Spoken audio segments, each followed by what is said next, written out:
Happy Friday. It's 1,000 degrees out here.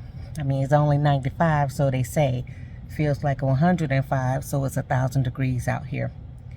And a young man, I was sitting in my car, a young man came up to me, to my car, and normally when these people come up to me, I be ready to, because a lot of people be, asking for money for things, and so I just shoot them away.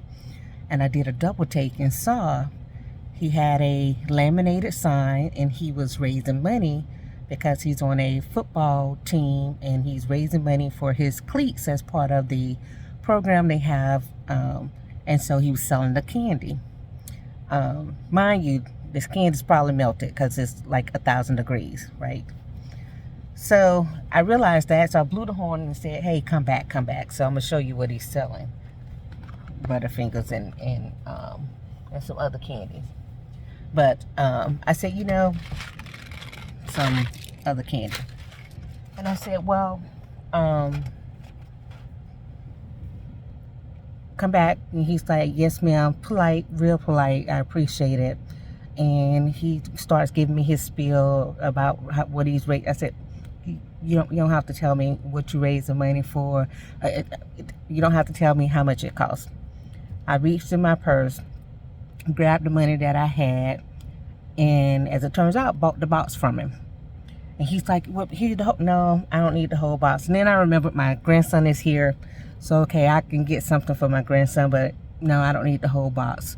I just need for you not to be out here in this heat.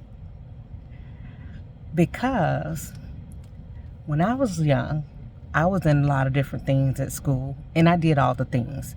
The car washes, the selling the donuts, all these things, wearing these hot behind suits outside in the heat, sweating and carrying on, going to all the competitions and everything. And I was a child who did not have money, did not have parents that were paying for things, and so I was having to do all the extra things to raise money for my uniforms and with all the different things, right? And that's the little girl in me saying, baby, you ain't got to do that. Now, of course,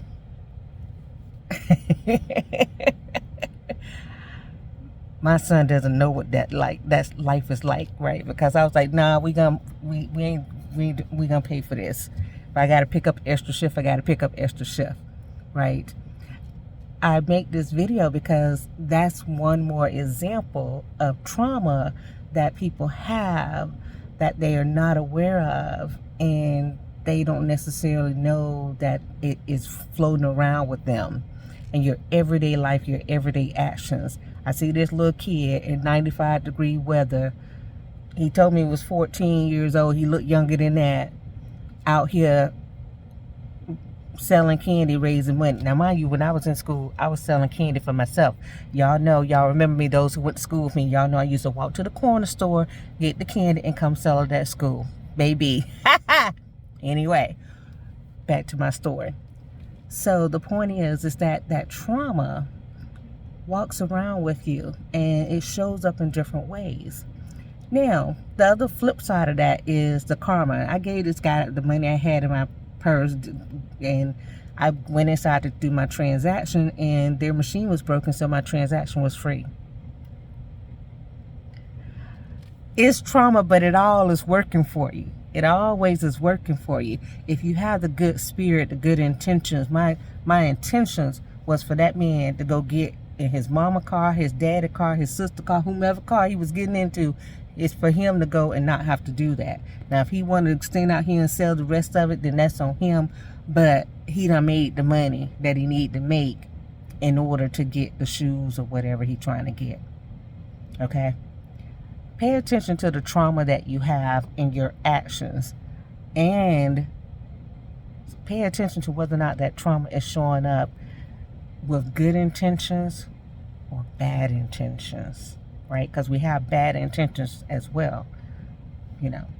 Another part of my trauma, when I see these homeless people and I feel like this, that's part of trauma too, because I was homeless. and we didn't go up to run up to people doing kinds of things. So, anyway, have a lovely Friday. See y'all next time.